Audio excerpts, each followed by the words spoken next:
Sir, I'm a celibate, but people around me think it's a huge deal. They would rather experience the other end of this extreme, which is temptations and urges. They think abstinence is a minority practice. Why this shift in value system? More importantly, how can people be tempted towards something they know nothing about? Coming to my main point, I'm a 33-year-old celibate. My question is, why is it considered so uncommon when it seems very natural to me?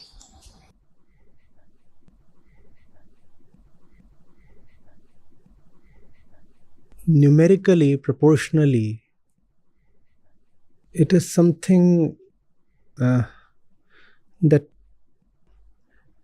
most people do not practice, so they do not take it as common, because we lead lives that have a lot to do with the body. Therefore, to most people, it appears very natural that life will be spent doing what the body commands to do. So that's the only reason people find it uncommon, and to some extent they are justified, because if you just count the numbers, not too many people will be celibates. So to that extent, yes. But what is to be understood is that it is not between this body and the other body. The matter, the real question, is not between this body and that body. Are these two bodies meeting or not? A woman's body, a man's body, or whatever. It's not a thing between two bodies. That's not the principal question. The principal question is between me and my body. It is not between my body and somebody else's body.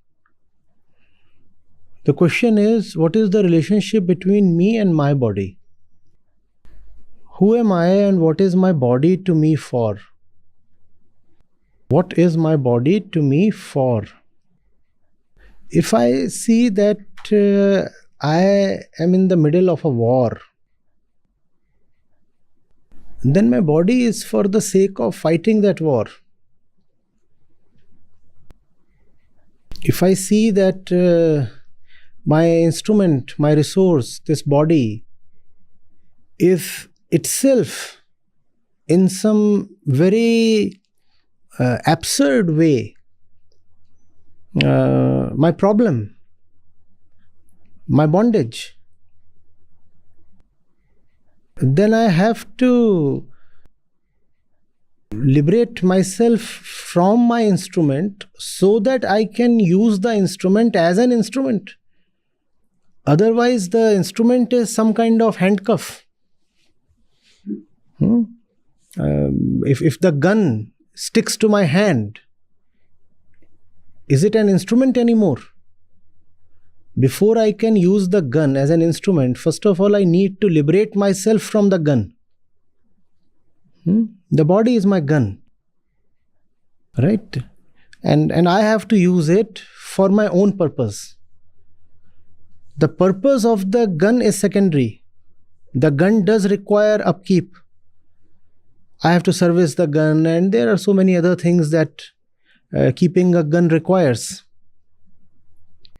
So I have to obviously take care of those things. But I remember, first thing, that the gun is for me, I am not for the gun. The body will probably ask for many things, because that's how the body is programmed. And I will listen to all those things. I'm not sworn into enmity with the body. So I listen to those things, but the first question is, the more important question is, am I able to use my body constructively at all, creatively at all? Or am I living just to serve the body? So the body says, I want to procreate, and one procreates, and an entire sequence follows from there. And then you are servicing the needs and the consequences of the body and bodily action all your life. So the framework itself needs to change. You see, if the framework is not optimal, then even the best answer within that framework is of little use. So we will raise our question.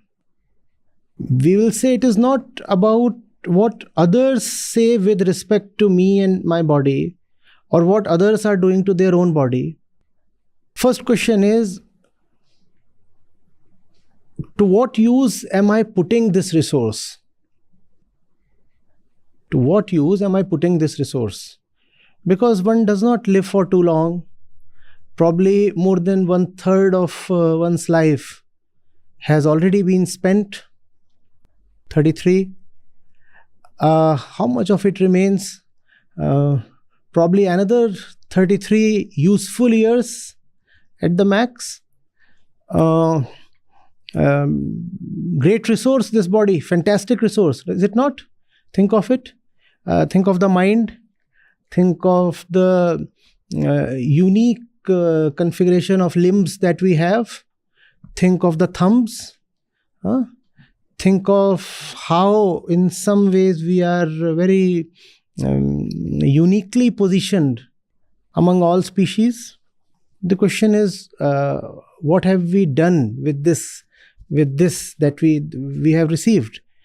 So someone comes to me and says, I have been sexually very active. I will say, don't tell me that, because that's of very little interest. Tell me, to what use has this body been put to? What have you been doing with it? That's the real question. Someone says, I like to eat a lot. All right, you eat a lot. And then what do you do with what you have eaten? That's gone into the body. Then after that? So these questions are of secondary importance. The most important question must be remembered. Soon this body will no more be available. Soon the opportunity to live in liberation will be gone. And there is no liberation once the body is no more there. Am I using it in the right way? And the body is all that we have, remember, please. Because the mind is the body, the brain is the body, memory is body, experience is body. All resources are to the body, all wealth, all possessions are to the body. So am I using all this in a wise way? In a wise way? That's the question. Thank you for answering that. For, you have basically echoed what my thoughts are. For me, there's been many arguments from other people. Like, you're keeping yourself from experiencing pleasure, by not doing whatever that needs to be done. And see, there are pleasures of all kinds. They say that there is physical pleasure and that is to be accepted. Yes, there is physical pleasure, and on its own it does appear quite important. But the thing is, as this particular species, we are capable of much deeper pleasures. And a lot of those deeper pleasures are impeded by the pursuit of physical pleasure. Animals, they have principally just this pleasure to turn to, right? If an animal is to have pleasure, he is not going to write a poem. He'll probably look for a mate. Human beings too can find a physical mate and have pleasure, but what about the higher pleasures then? We are not criticizing this very ordinary pleasure. We are asking, where are the higher pleasures? So that's the question to ask. Are there higher pleasures in life? Are there higher pleasures? Yes, absolutely. To me, joy has always been more important than pleasures of the body. Which brings me to my next question. Why should I marry? I think it is a very selfish act to select a groom based on his physical appearances, his accolades, his academic achievements, family background, or any such things. Most fortunately, in this decision, my biggest supporter has been my mother, who raised us as a single parent. Does it make us crazy that we are not bowing down to societal expectations regarding marriage?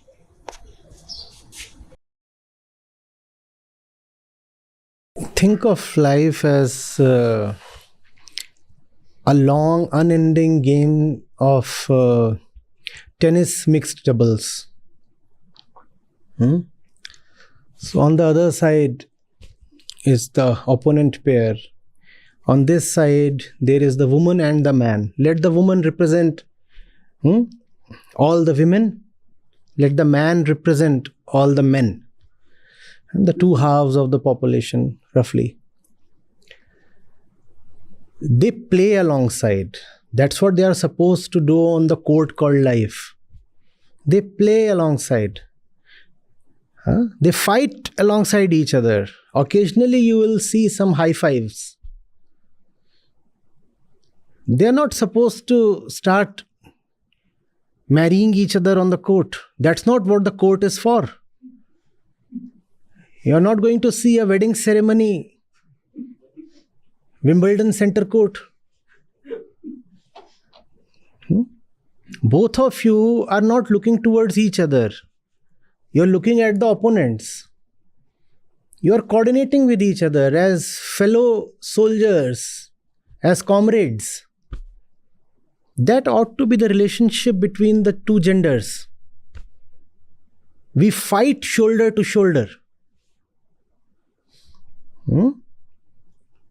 We march alongside each other and we coordinate so that we can beat the enemy. If you marry each other, then you become each other's enemy. How will you beat the enemy on that side of the net? Think of a small army, battlefield, consisting of both men and women. Do they start marrying there on the battlefield?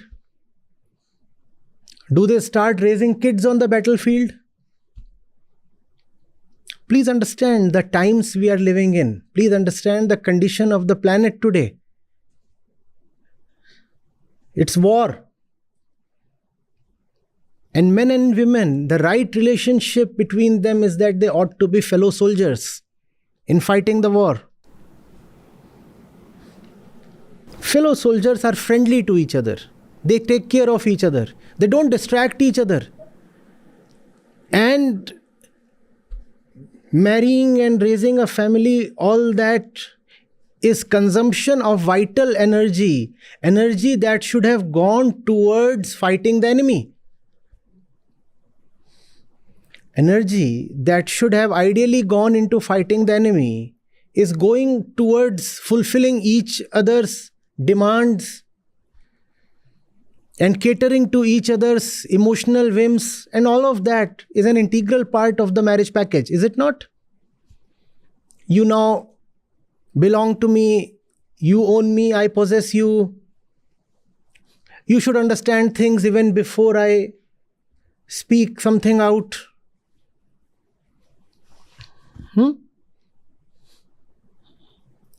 Meaningless trivia, hollow gossip, endless wastage of time, and the enemy is celebrating. Ace after ace, and these two lie huddled in a corner celebrating the honeymoon. 60, 60, 60.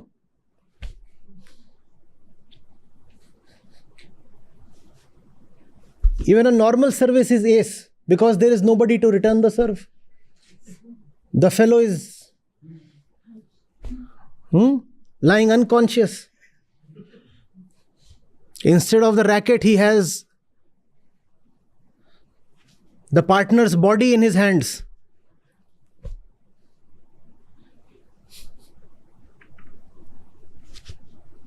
This analogy is not too far-fetched, is it? They'll say, no, but life is not a battle and life is not about facing somebody on a court. It is. I'm saying, look at the world we are inhabiting today. It's a war. It's not just that you are losing the war if you let vital energy dissipate. It's also an injustice to the other one, the partner. The partner too deserves, if not to win, then at least to give a solid fight. You are distracting the partner from fighting his battle properly. He will become occupied with you rather than the right things in life. A lot of people will find this very unacceptable. They'll say, what do you mean by right things in life? This is the right thing in life. Like a proper man, get a wife, raise kids. I beg to differ. I do not see how this is the purpose of life. Get a wife, raise kids. Any Tom, Dick, Harry can do that.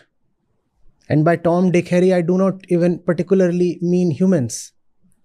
One of my rabbits is Tom. That cat is Dick. That dog out there is Harry. Even they raise families. What's so special about doing all that you call that as the purpose of life? And if someone doesn't do that, then you frown at him or her. Nothing against the family, provided the two persons are like partners on the court.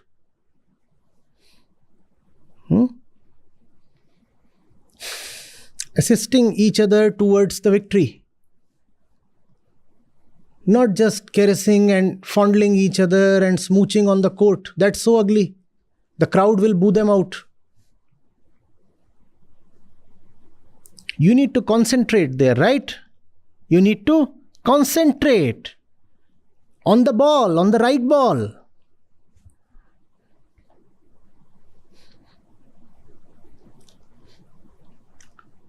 You don't need to concentrate on your partner. Your partner should be a very passive presence. Dependable, yet not a distraction.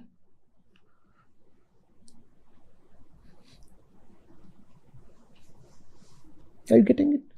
And such a partner, mind you, need not be of the opposite gender. Marriage is a social construct. It is not an existential obligation.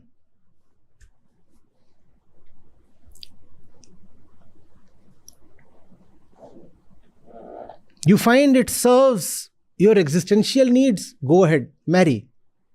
But do not take it as one of the unavoidables in life. Man and woman flying a fighter plane with the mission to bomb the enemy territory, and they start making out in the cockpit.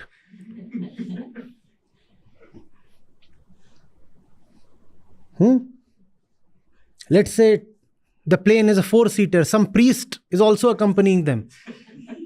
And now he says, I need fire to make you go around it. So they crash the plane and there is a lot of fire. The enemy rejoices. Be together. Fly the plane. Bomb the damn enemy. That's love. Is it not? Or do you have to really keep pecking at each other in the cockpit? Peck, peck, peck, peck, peck.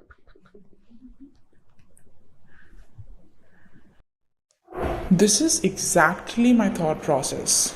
Ideally, two people should not be together because of their selfish interests, rather as two companions marching towards the same goal. But people think it's an unreasonable expectation.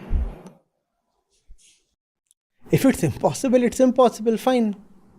I'm not waiting for someone to come my way. If someone incidentally comes, it's beautiful. If someone doesn't come, I still have a lot of things to do. Bhai. Who is sitting here waiting for a Mr. Special to arrive one particular day? If it happens, it happens. Same thing for sex. If it happens, it happens. One is not waiting for it. If it happens, one doesn't stop it. If it doesn't happen, one doesn't force it. Because one has far more important things to take care of. That's all. Thank you very much, Acharya ji. Namaste.